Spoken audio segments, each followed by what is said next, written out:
Okay, everybody comfortable? Cell phones off, right? Okay, here we go.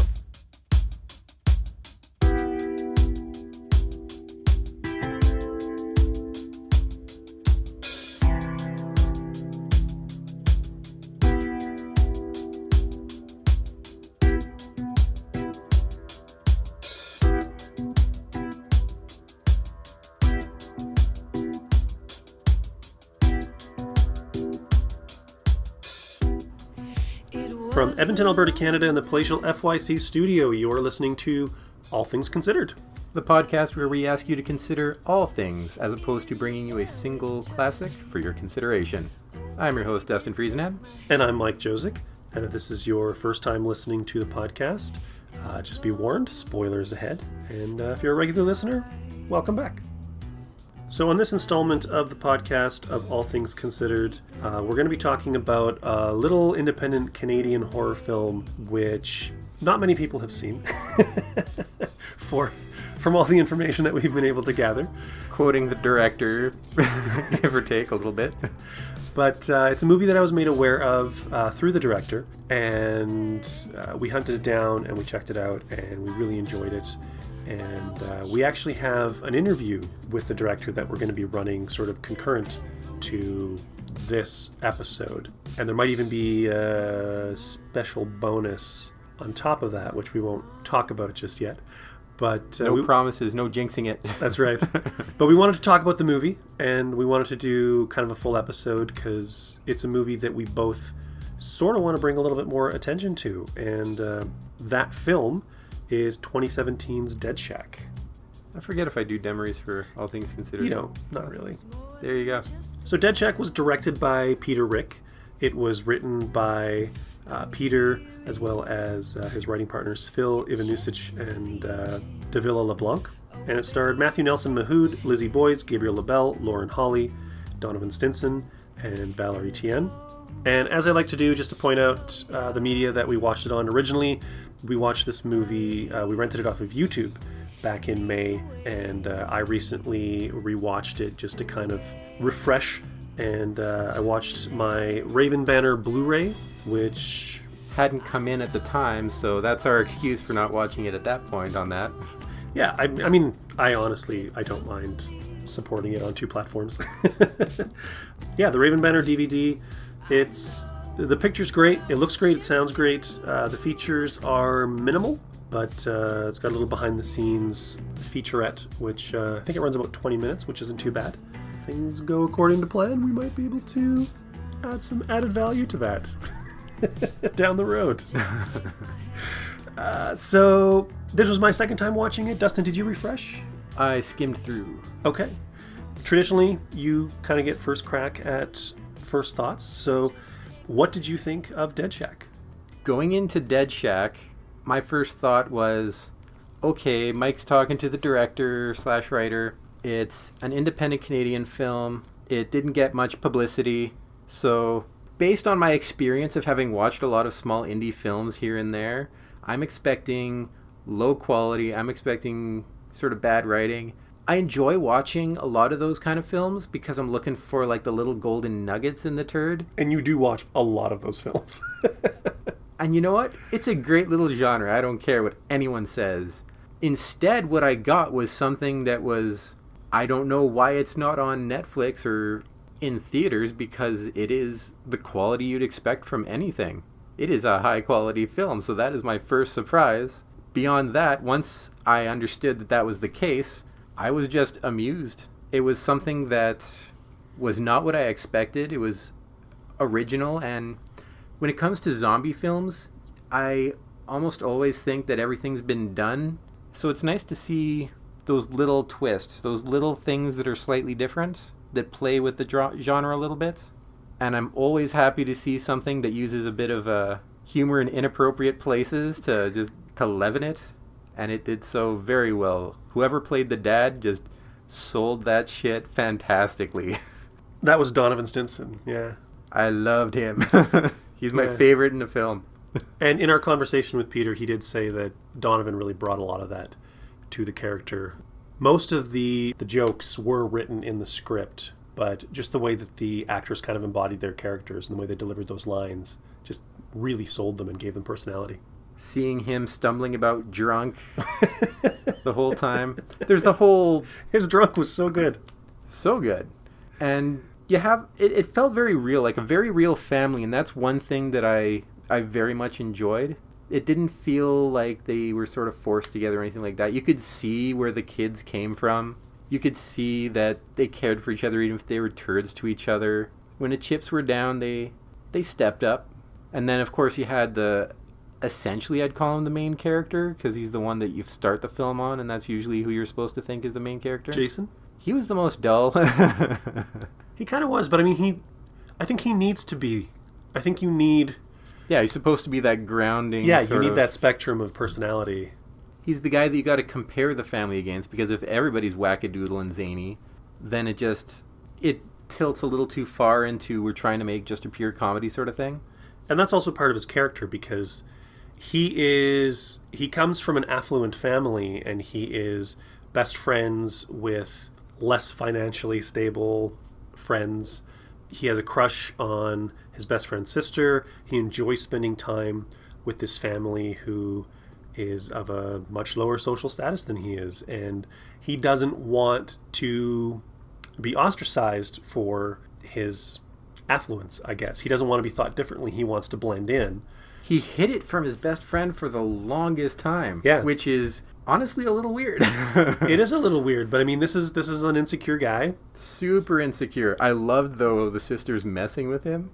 Everybody's messing with him. Everybody, all the time, nonstop. It's like the only reason to keep him around. But that's one of the things that I really like about this movie, too, is that, I've heard people say that they didn't like the characters. I've read a lot of reviews where people have responded very poorly to them, and I feel that they're all very human, and they all kind of represent a very genuine personality or kind of person. Like, you have Jason, who is a little bit bland, but it's because he's hiding, this thing that he's kind of ashamed of. You have the dad, who's kind of boisterous, and he loves the kids, but he's kind of a goofball. He's a bit of a man-child. The girlfriend... The girlfriend took time to grow on me. I did not like her for like the first half of the film. I'm like, just a lot of complaints. Nobody seemed to like her except for the dad. And I'm like, is she just arm candy? Is that what's going on here? But I could see later on when she started drinking with him, okay, I could see how these two actually got together now. But it took a little while. I think they all grow on you. And I think people are kind of responding to those first impressions, and they've basically got these ideas of who these characters are, and they're not letting those characters grow as the story goes. And they're not seeing the subtle changes. They're not seeing some characters getting stronger, some characters having little breakdowns, seeing the things that are the connective tissue between these characters. They're just like, oh, they're these archetypes and whatever, and they're not, like, humans are not that basic. Everybody's got different sides to them, and I think every single one of these characters has that. Except for, the two douche bros who get kidnapped by Lauren Holly. Lauren Holly's character. Now, I could see that being a prequel, which I believe Peter mentioned. Yes, he does have a concept for a prequel, which probably won't come to light because of the financial performance of this movie. But looking at sort of what she does, the one thing that really sort of made me question what the hell was when the kids were all outside of her place, outside the dead shack, and she sends her zombie husband out to take them out. Now, I can understand I can't let go of them. I think they're alive. That's a definite trope you see in a lot of zombie movies. I like that he bit at her and he's like, dang it, Harold, or whatever his name was. Send him off. But I mean, these kids are out there for blood, and I know you're giving some covering fire, but that is one hell of a risk. You know how easily zombies can be taken down since you host 3 of them kicking around your house. You've got a couple more in the douche bros, and I could see sending them out as cannon fodder, but I would not send out my family. That is way too risky. I think you've been living like this is your plan. This is your life. I think because they were kids. I mean, I think the oldest of them is supposed to be 16, so she probably underestimated them. That's my thought. That's my retconning of the idea. That's your defense? And I mean, she didn't send everybody. She sent the 2 college guys, and she sent the husband. Well, yeah, she's not going to send her kids. So, Though, oddly enough, like, the kids would probably be the most effective ones. not really. They have a smaller hitbox. People are less likely to shoot kids on sight. But you saw what happened to half, the kids. Half the people. Yeah. Something else we talked about with this movie, the story itself. You don't learn the history of the pandemic. You don't learn where the... Actually, That's the thing. It's not even a pandemic. It's not a pandemic. An isolated case. yeah. She's been living like this for a while. You don't know how it 10 started. years. 10 years. You don't know how it started, but apparently it was shut down pretty fast. And honestly, most zombie things would be, because zombies are kind of easy to kill. But when you have somebody in full body armor protecting those zombies and feeding them, that's a whole different story. I like the fact that you don't get to know the backstory. And Peter said that was a very deliberate thing, because you can get mired in that. And it makes it much different from so many zombie movies. And there is a story for a prequel and a sequel. He does have kind of like a trilogy in mind that he could do. He did want to do a prequel if this one was successful that tells the story of the family. So it would probably be kind of a Night of the Living Dead, Siege at the House sort of thing. But I don't know where a sequel would go, since the zombies are all gone. I don't know either. Unless whatever originally happened, which you see in the prequel, thus sets up the sequel. Possibly. Sort of branching narrative. Yeah, now there's just silence because we're thinking about where it could go. Well, he's thinking about it. I'm just watching him think. Looking up at some random corner in the room. I do have to say, like I said, this was the second time that I was watching the movie, and I remember the first time I watched it, I was made aware of it through knowing Peter through his band Humans, and originally we had asked him, because I was talking with him at his last show in town, and he had mentioned a film that he was kind of trying to get off the ground, and I said, hey, you should come on the podcast. And then he said, well, why don't I come on and talk about the old movie? And I was like, yeah, but that movie was like a few years ago. And he's like, yeah, but nobody saw it. So we watched it then, and I was sort of predisposed to liking it because I wanted to like what Peter did, and I've liked a lot of the stuff that he's done in like music videos and animation and whatnot. And I enjoyed it. But watching it the second time, it was even better. There were so many little things that I noticed. Noticing just the camera moves and the atmosphere that he builds. Noticing little character bits. The very opening scene, I remember throwing me a little bit, where the guy comes stumbling out of the house. It was an in medias res kind of moment. And Lauren Holly sends the zombie after him. And you're kind of like, this is the setup. Okay, what's going on? And then you notice Jason leaving his house, and the whole opening credit sequence is Jason walking from his affluent neighborhood to the trailer trash neighborhood where he gets picked up. And there's so much storytelling going on visually that I didn't pick up before. I remember you complaining a lot about, you were worried about all the drone shots. I wasn't worried. I said something about how I loved the drone shots, and then you said something, and I responded, I'm sure it's not going to all be drone shots. And then there were a number of drone shots. I might have made a comment about Lord of the Rings and all of the... Yes, because we talked about the helicopters in Lord of the Rings. Shots. Yes. And how you hated those. It was just too much. It was just too much. Whereas here, it all seemed to have worked. I actually really enjoyed the one drone shot where it was sort of veering off to the side and the camera or the car was sort of shifting off to the right. Just a little different. And it was really interesting, too, the trip to the cabin. Like, you've got these drone shots showing the road, showing the car. The woods are getting deeper, the woods are getting thicker, and eventually the camera just does this kind of pan up and back, and all you see are kind of trees, and it's giving you this visual sense that you're in the middle of nowhere. You are in the woods, you are alone. That was something I didn't pick up the first time because I was just trying to kind of figure out what was going on, as you do with a lot of first viewings. And we might have been talking over that. We might have been. But my appreciation for this movie has grown like exponentially just on the second viewing. I really like this movie quite a bit. And we talked about the humor, and the humor it's really quite funny, but it's not like super ha-ha belly laugh funny. It's in the moment. It's from character. Nobody's mugging for the camera. Though sometimes the dad is mugging for the rest of the people around him in Yeah. a very dad joke kind of way. And no one bites. But again, it comes from character. It's something that's set up earlier. It's kind of dumb, but it's real. So much of the movie just kind of feels sort of genuine and real. And even when it gets into the zombie killing and the zombie fighting, I mean, the axe. There's a moment with an axe where an axe is used, and it's not like just this hack moment. It's the axe goes in, and then you have to pull the axe out. And the character even says, like, I hate this axe. So I appreciate that. I really appreciate that. I don't understand why this isn't on more streaming services kind of in Canada. We saw it on YouTube. It's on Shudder in the States and other regions, but not here. I'm not sure if it's streaming anywhere else. It's not on Netflix. This is exactly the kind of movie that you are describing, where you're browsing through, you see a clever tile, a little thumbnail. It's, oh, I like zombie movies. It's what, like 80, 85 minutes or something. It's not a long movie. You're like, I'm going to try this out. And you add it to the queue. It sits there for 3 months, and then you see it again, and you're like, Netflix thinks I'm going to give it a thumbs up, like 95%. Yeah, let's do it. And then you're surprised.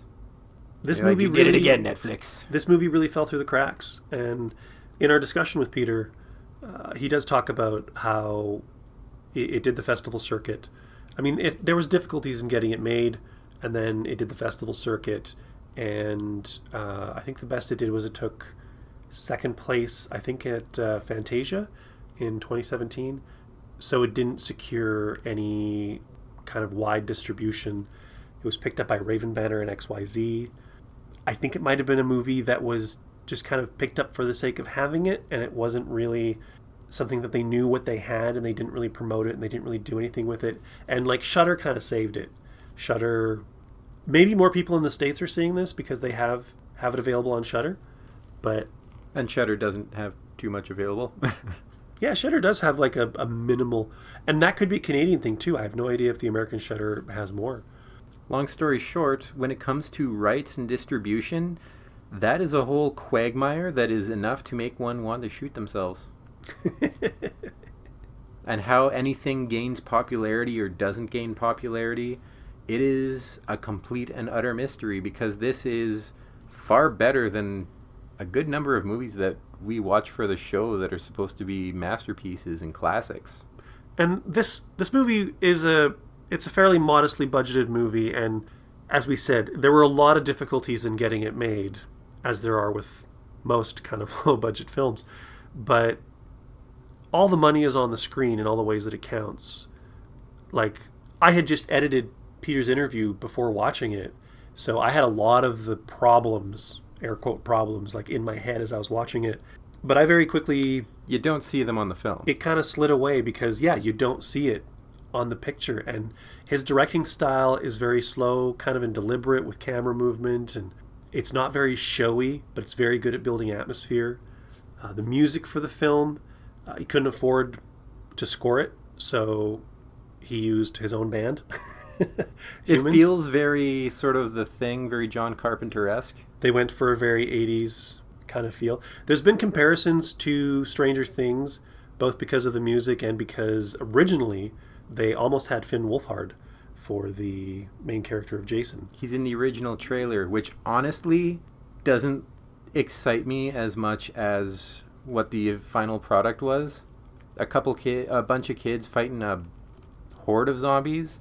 I don't know how it would have gone, but I like what it ended up being. I like both, but I agree. I like what it is. I like the zombie designs. I like the length. I like the script. I like the acting. The only thing I don't like is the cover of the Blu-ray, which is grotesque. The poster artwork that Peter did was very cool. I don't know what Raven Banner was thinking. They completely redid it. And there's also like weird quotes like smash and dash bloodlust, gory as hell, shotgun blast, zombie munching, and lots of damage done with an axe. It's like, these feel like things that were written by people who wanted to get on the case. And people who didn't really see the film. It's kind of selling it wrong. I feel like this has more in common with Shaun of the Dead than with something like World War Z. Like, it's very different from Shaun of the Dead, but in the same way that the humor is incorporated into Shaun of the Dead. Like, Shaun of the Dead is a horror movie that's funny. It's not quite Army of Darkness, but it's not Evil Dead. It's an Evil Dead 2. There you go. That's your scale of horror and comedy. Like, my original rating out of 5 for this would have been 3.5. And after watching it again, I'm giving it a comfortable 4. Oh, easily. I'd give it 4.5. Easy. Ooh, 4.5. Yeah. Definitely something I'd watch again. Not something I might watch again the next day. At the end of the day, Dead Shack, it's not a movie that's going to make you change your life, but it is a fun movie. Pure and simple. There are movies that get a lot more attention that aren't as good. I would definitely say that it is a diamond in the rough. It is worth seeking out. And if you're a fan of any kind of horror comedy, your Dead Alives, your Shauns of the Dead, your Evil Dead, original trilogy, then yeah, this would be a movie for sure to check out. And I like a good underdog. So when I find something like this, I like to bang the drum. I like to get behind it and try and bring a little bit more attention to it. If you are curious, we would definitely recommend checking it out. And we also have a lengthy interview with the writer-director Peter Ricq, which we'll be posting sometime shortly after this episode airs. And there's a lot more information on the behind the scenes, the making of the film, Peter's process. In a lot of ways, it fulfills kind of behind the scenes stuff that you don't get on the home video release. And that you don't get for a lot of these films unless you tend to hunt it down. Yeah. Actually, a lot of independent movies do get commentaries because they want to put some added value content on there. And if the directors want to talk about it, or the writers want to talk about it, weirdly, Color Out of Space does not. So it must just be that Richard Stanley doesn't want to do it or something. But I wish there was. I would love to have seen a Richard Stanley commentary on that. But yeah, definitely hunt it down and check it out. And then check out our interview with Peter Ricq. Yeah, that's pretty much all we have. It's kind of a short one today. I find that movies that are just plain fun are something it's a little harder to get a deep dive into, but that's not what the film is about. Unless you're literally like, let's unpack this movie. Let's unpack the family dynamic and the concept of trying to find your own family when you feel that yours isn't good enough for you. There you go. Because they're rich assholes. Dig it into the themes. There you go. It's got themes. It's got stuff going on. It is a really basic story, but it's a basic story told well.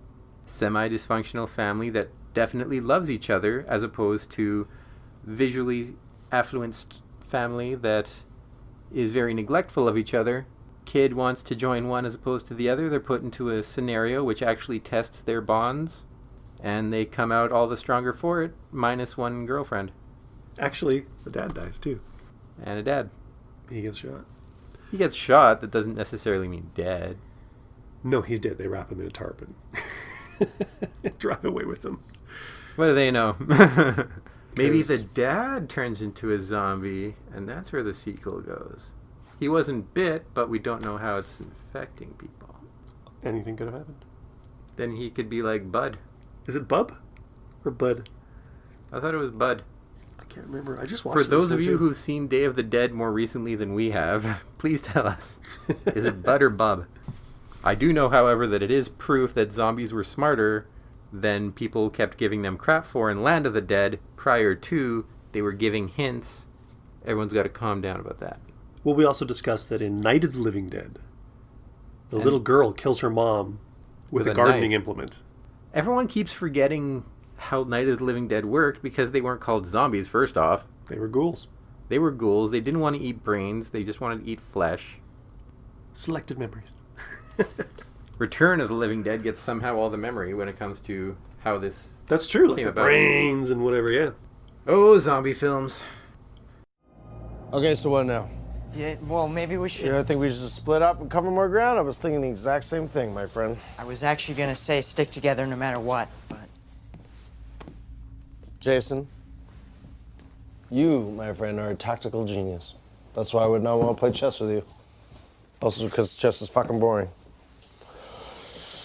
Well, I have to say, I broke into this house under the promise that I was going to see some crazy shit. So far, pretty disappointed in the both of you. So where is she, huh? Where's the sexy cannibal? Jason, hey, come here, come on. I got a good idea. We should start a band called Sexy Cannibals, huh? I'm the guitar and singer, obviously. You play the drums. Colin plays the bass. What's her name plays whatever it is. We go on tour. We play some fucking shows. We sleep in the van. It's not as creepy as it sounds. And we fucking party. And we'll party all the days, long days. What if no one goes to our shows, though? Why wouldn't people go to our shows? Should be the question that you ask. I just brought a drum machine, actually. You bought a... Hey, guys, come here. What? No. It's too far. Okay, fine, stay there. Just don't touch anything. Jason, get your axe. All right, so that's our brief look at Dead Shack, 2017 film by director Peter Ricq. If you have seen it and have thoughts about it, or if you want to just throw some stuff our way, you can find us on social media. We're on Twitter, we're on Facebook, we're on Instagram. We have a blog on WordPress, fycshow.wordpress.com, or you can find us at fycshow, or just search for your consideration. We'll come up. Like, follow, share, subscribe to the show on any of the social media where you find it. It helps with the algorithms and getting the show into the eyes and ears of potential listeners. I feel we should make a MySpace account and a GeoCities account, just so that we can throw that into that tag there at the end. We're also on YouTube. Feel free to comment on anything there. And if you like the show and you know somebody else who likes film or film analysis or commentary, and you think they might like us, feel free to share on your social media. Word of mouth is a powerful tool. I'm all for weaponizing it. So thanks for tuning in to this episode of All Things Considered. Next release will be the interview, and the next release after that will be our Centennial with Citizen Kane. So stay tuned, check the social media for any updates. And yeah, thanks for listening. Thanks for giving us your time, downloading us. I've been your host, Mike Josick. I've been your other host, Dustin Friesnan. And we'll see you next time on For Your Consideration. And or All Things Considered. Truth. Truth. Take care, everyone. Peace.